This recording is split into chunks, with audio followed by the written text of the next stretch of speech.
प्यारे बच्चों, आप सभी का स्वागत है हमारे YouTube channel physics with Vikas sir में। बेटा आज हम लोग जिस टॉपिक पे डिस्कस करने वाले हैं वो क्लास 10th और क्लास 12 दोनों क्लासेस के स्टूडेंट्स के लिए बहुत इंपॉर्टेंट कॉन्सेप्ट है कि आपके साथ बचपन में कभी कोई ऐसी घटना घटित हुई जिसमें आप और आपका छोटा भाई दोनों लोग आपस में झगड़ा कर रहे हो, जिसमें एक सिक्का पानी में गिर जाता है और गिरते समय क्या होता है कि उस सिक्के को जब आप पानी में देखते हो तो होता कहीं और है, दिखता कहीं और है। जी हाँ, मैं उसी घटना के बारे में बात कर रहा हूँ। पानी में पड़ी हुई कोई भी वस्तु हमें झिलमिलाती हुई प्रतीत होती है। पानी में पड़ी हुई कोई भी वस्तु हमें अपने स्थान से किसी दूसरे स्थान पर प्रतीत होती है। इसी घटना को हम प्रकाश का अपवर्तन के नाम से जानते हैं। अगर बेटा हम बेसिक सी बात करें, प्रकाश का अपवर्तन यानी इसको इंग्लिश में बोलते हैं रिफ्रैक्शन ऑफ लाइट, यानी जब प्रकाश की कोई किरण एक माध्यम से दूसरे माध्यम में जाती है तो वह अपने मार्ग से विचलित हो जाती है, डाइवर्ट हो जाती है। बस इसी घटना को प्रकाश का अपवर्तन कहते हैं। इस घटना में देखने को यह मिलता है बेटा, प्रकाश की किरण का जो वेग होता है वो कम हो जाता है, इसकी जो दिशा होती है वो परिवर्तित हो जाती है और इसकी जो तरंग दैर्घ्य होती है वो भी परिवर्तित हो जाती है। तरंग दैर्घ्य बेटा, तरंग दैर्घ्य से तात्पर्य होता है, इसको इंग्लिश में बोलते हैं वेव लेंथ। किसी वेव की लेंथ यानी तरंग की जो लंबाई वो कम हो जाती है, अर्थात जो प्रकाश के पट्टी की मोटाई होती है उस मोटाई में कमी आ जाती है। अर्थात देखा जाए सामान्यतः अगर एक टॉर्च हम यहाँ जलाते हैं तो उसका प्रकाश वायु में बहुत दूर तक चला जाता है। यदि वही टॉर्च हम पानी के अंदर जला दें तो 10 मीटर या 5 मीटर तक प्रकाश का पहुँचना संभव नहीं है। आप ऐसा एक्सपेरिमेंट करके घर पर देख सकते हो। सामान्यतः अगर आप एक टॉर्च जलाओगे तो उसका प्रकाश बहुत दूर तक चला जाएगा। जैसे ये अमूमन जैसे हमने मोबाइल जलाया बेटा, तो ये मोबाइल की टॉर्च बहुत दूर तक जाएगी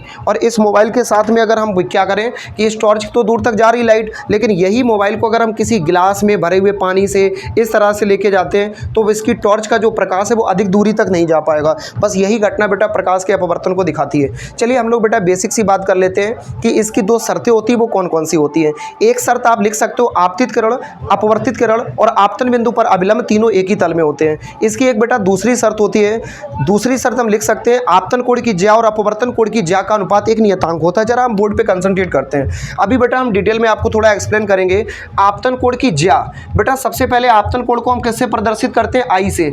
अपवर्तन कोण को किससे प्रदर्शित करते हैं? आर से। बोला गया आपतन कोण की ज्या और अपवर्तन कोण की ज्या का अनुपात एक नियतांक होता है। यहाँ पे बेटा एक वर्ड आया ज्या। ज्या का मतलब क्या होता है? एक्चुअली आप जो पढ़ते हो साइन, ये साइन होता है, वास्तव में SINE होता है। इस साइन का पूरा हिंदी होती है ज्या। एक होता है कॉस, इसको बेटा पूरा लिखते हैं कोसाइन, इसकी हिंदी होती है कोज्या। एक बेटा आप पढ़ते हो टेन, ये पूरा होता है टेंजेंट, इसकी हिंदी क्या होती है? स्पर्शज्या। क्या होती है बेटा? स्पर्शज्या। अब एक्चुअली हम इन सबके तीन तीन आगे के जो स्टार्टिंग लेटर हैं हम उनका यूज़ कर लेते हैं। ई हटा दिया, साइन बना, और INE हटा दिया, कॉस हो गया, JENT हटा दिया, क्या हो गया? टेन हो गया। साइन का मतलब ज्या, कॉस का मतलब कोज्या और टेन का मतलब स्पर्शज्या। लॉजिक क्लियर है ना बेटा? तो यहाँ पे ज्या से तात्पर्य किससे है? साइन। आपतन कोण की ज्या यानी कि sine I upon sine R equal में क्या होता है बेटा? दोनों का अनुपात एक नियतांक होता है। इस बेटा नियतांक की जगह पे एक लेटर इस्तेमाल करते हैं जिसको हम बोलते हैं रिफ्रैक्टिव इंडेक्स, अपवर्तनांक के नाम से जानते हैं। आप कहोगे सर अपवर्तनांक क्या होता है? अपवर्तनांक एक संख्या होती है जो कि हमें बताती है कि एक माध्यम से दूसरे माध्यम में जाने पर प्रकाश का वेग कितने गुना कम हो गया या अधिक हो गया। ये एक ऐसी संख्या है जिसका कोई मात्रक नहीं होता। याद रहे, एक नंबर है जो सिर्फ ये बताने का काम करता है कि एक मीडियम से दूसरे मीडियम में जाने पर जो प्रकाश का वेग है वो कितने गुना बढ़ जाता है या घट जाता है, सिर्फ इतना बताने का काम करता है। यानी फाइनली बेटा हम लिख सकते हैं sine I upon sine R बराबर n नियतांक, यानी जो n होता है रिफ्रैक्टिव इंडेक्स है वो कांस्टेंट वैल्यू होती है। अब बेटा हम बेसिक सी बात कर लेते हैं इसके आगे कि इसके स्ट्रक्चर को अगर हम समझना चाहें तो कैसे समझ सकते हैं। तो बेटा इसको हम थोड़ा सा आपको एक कॉन्सेप्ट से समझाने की कोशिश करते हैं। जैसे ये गिलास है, इस गिलास में बेटा हम एक पेंसिल को डालते हैं तो आप अमूमन पेंसिल को देख पा रहे होगे, साधारण दिखेगी। और इसी यदि गिलास में पानी को डाल दिया जाए, जी हाँ पानी को डाल दिया जाए, उसके बाद बेटा अगर आप पेंसिल को देखोगे तो आप देख पा रहे होगे आपको एक पेंसिल नहीं बल्कि कितनी पेंसिल दिखाई दे रही होगी?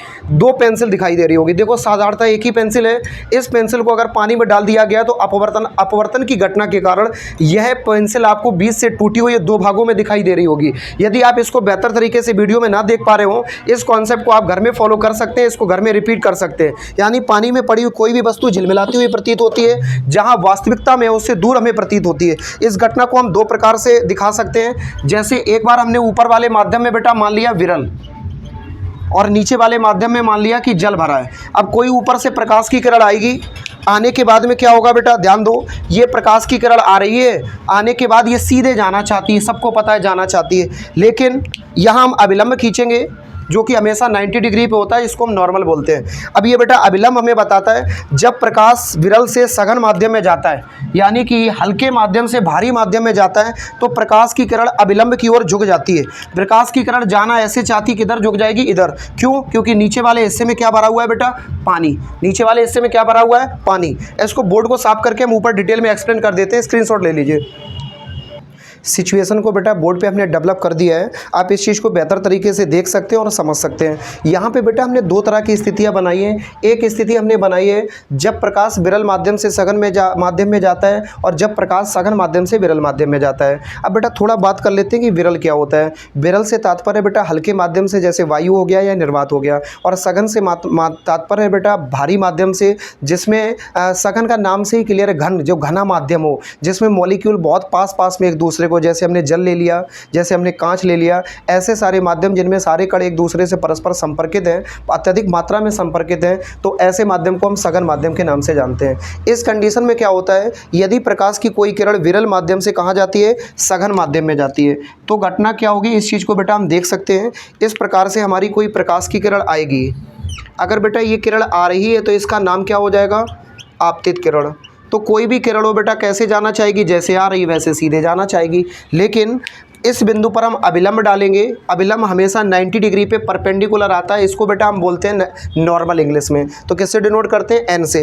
अब ये प्रकाश की किरण बेचारी सीधे जाना चाहती थी, क्योंकि सीधे इस प्रकार से आई है, लेकिन हमें मालूम है एक शर्त इसकी होती है, कॉन्सेप्ट होती है। जब आप रियलाइज़ करके रियल लाइफ में देखोगे तो होता ये है, जब प्रकाश विरल से सघन में आता है, ऐसी स्थिति में अगर वस्तु यहाँ पड़ी है पानी के अंदर, तो वो वस्तु हमें दिखाई कहीं और देगी, वो यहाँ दिखाई देगी। अर्थात जो अभिलंब होगा, परपेंडिकुलर जो लाइन पड़ी है, वो उसी की ओर झुक जाएगा।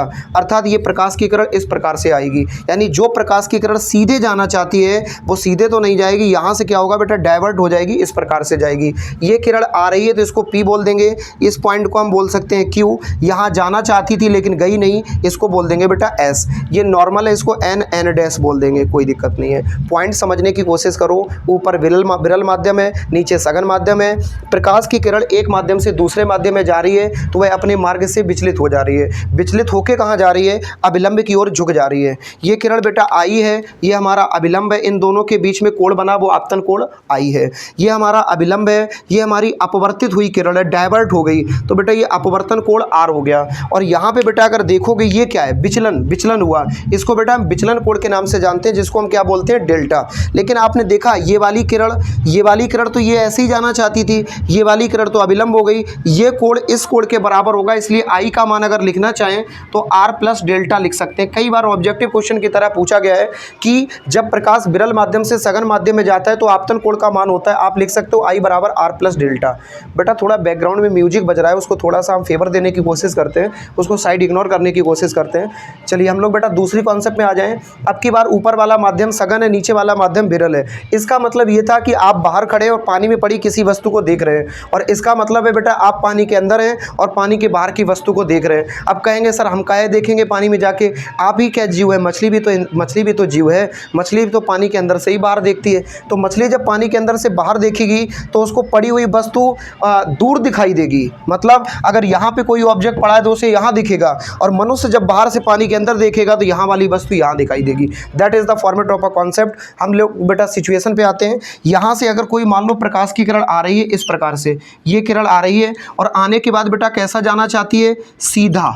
कोई भी किरण सीधा जाना चाहेगी, लेकिन इस पर हम अभिलंब डालेंगे। अभिलंब हमेशा हम रेड मार्कर से ही बनाएंगे बेटा पूरी फिजिक्स में। अभिलंब को इंग्लिश में बोलते हैं बेटा नॉर्मल, इसलिए हमने इसको एन डैश से प्रदर्शित कर दिया। इसका ऊपरी हिस्सा, इसका निचला हिस्सा। ये प्रकाश की किरण ऐसे जाना चाहती है लेकिन नहीं जाएगी। शर्त है जब प्रकाश सघन से विरल में जाता है तो प्रकाश की किरण अभिलंब से दूर हट जाती है, तो प्रकाश की किरण दूर हट के अभिलंब से और उधर से जाएगी। इस प्रकार से बेटा जो यहाँ पे कोण बना है, इसको इस प्रकार से एरो से दिखा देंगे। ये किरण आ रही है तो इसका अगर नाम देना चाहें तो क्या बोलेंगे बेटा, आपतित किरण। क्या बोलेंगे, आपतित किरण। ये जा रही है तो बेटा इसको हम अपवर्तित किरण बोलेंगे, क्योंकि ये अपने मार्ग से विचलित हो गई। अच्छा, जाना कैसे चाहती थी, ऐसे, यानी कितना विचलित हुई, इतना, यहाँ से यहाँ। ये बेटा जो विचलन कोण है इसको हमने डेल्टा से प्रदर्शित किया। ये डेल्टा इस प्रकार से बनाते हैं। जाना ऐसे चाहती थी लेकिन गई ऐसे, तो इसके बीच में जो कोण बना वो विचलन कोण है। अब यहाँ पे बेटा देखो ध्यान से, ये आ रही है, ये अभिलंब है, इसके बीच में जो आपतन कोण होगा वो क्या हो गया, I। ये अविलंब है और ऐसे गई तो इतना ये हमारी अपवर्तित हुई बेटा, इसको हम आर से प्रदर्शित करेंगे। आपके मन में प्रश्न आ रहा होगा कि सर परावर्तन कोण को भी आर से करते हैं। जी हाँ, उसको हम बोलते हैं refraction, angle of refraction, reflection, और इसको बेटा रिफ्रैक्शन बोलते हैं। थोड़ा सा डिफरेंस है, एंगल ऑफ रिफ्लेक्शन यानी परावर्तन कोण, एंगल ऑफ रिफ्रैक्शन तो अपवर्तन कोण, थोड़ा सा अंतर है। अब बेटा ये क्या है, ये क्या है, इस चीज़ को अगर ध्यान से देख पा रहे हो, इतना विचलन हुआ है तो इसको हम बेटा क्या लिखने वाले हैं, डेल्टा। क्या लिखने वाले हैं, डेल्टा।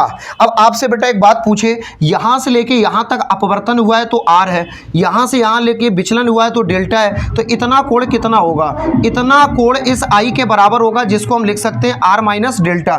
यानी फाइनली आई बराबर लिखेंगे तो यहाँ पे होगा आर माइनस डेल्टा। इसमें हुआ था आई बराबर आर प्लस डेल्टा, इसमें क्या हो रहा है, आर माइनस डेल्टा।